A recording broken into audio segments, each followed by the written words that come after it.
Hey friends, welcome to Vedyug. I'm your science mentor.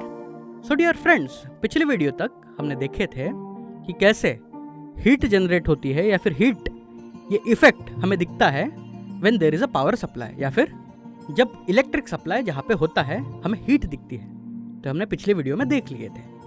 So in this video we are going to learn about magnetic effect of electric current as well as right hand thumb rule. So let's get started. So first thing first, let us learn about magnetic effect of electric current. So in the previous standard we learned about electric current heats, magnets and magnetic field.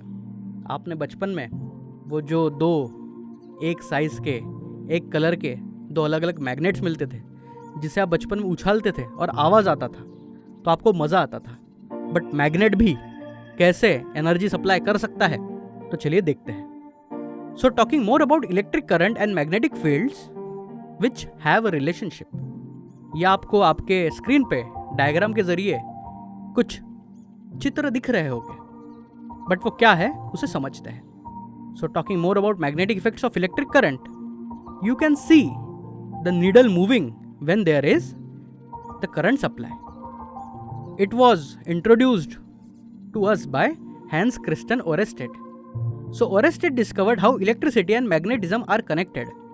He noticed current's effect on nearby magnet. His discovery led to advanced technology by linking electricity and magnetism. Unit of magnetic field intensity named after Ørsted. तो जैसे आपने पिछले diagram में देखा था, there is moving of compass or magnetic needle when there is power supply or electricity supply. So electricity and magnetism are closely linked with each other. It is observed through magnetic effect of current. Moving magnet induces electric effect. Now let us study about electric motor and generator and what are their principles and operations. So magnetic field produced around a conductor, जो आपको आपके फिर से diagram में दिख रहा होगा. अगर वहां पे भी आपने मैग्नेटिक नीडल प्लेस किए तो उसमें भी आपको मूवमेंट दिखता है. So there is electric power circuit as well as cardboard पे आपको वो माउंट करके डायग्राम दिखाया गया है. And there are iron filings. वो एक पर्टिकुलर शेप में वहाँ पे वो एक डायग्राम फॉर्म करता है, एक पर्टिकुलर चीज़ फॉर्म करता है जिससे समझ में आता है कि वहाँ पे मैग्नेटिज्म और इलेक्ट्रिसिटी ये दोनों एक दूसरे के साथ लिंक्ड कैसे है. So let us learn this through activity. So first, connect circuit as shown in the figure. High current flows through wire and magnetic needle directions marked. Conventional current direction shown in circuit.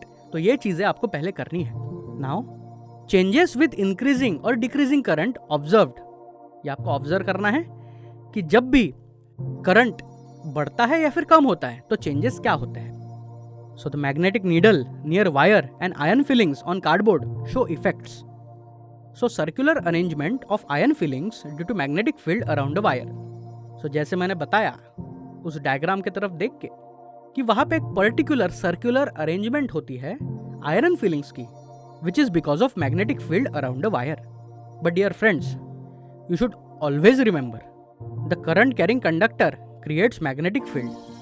Field strength decreases with distance represented by larger and sparse circle. Increasing current intensifies magnetic field.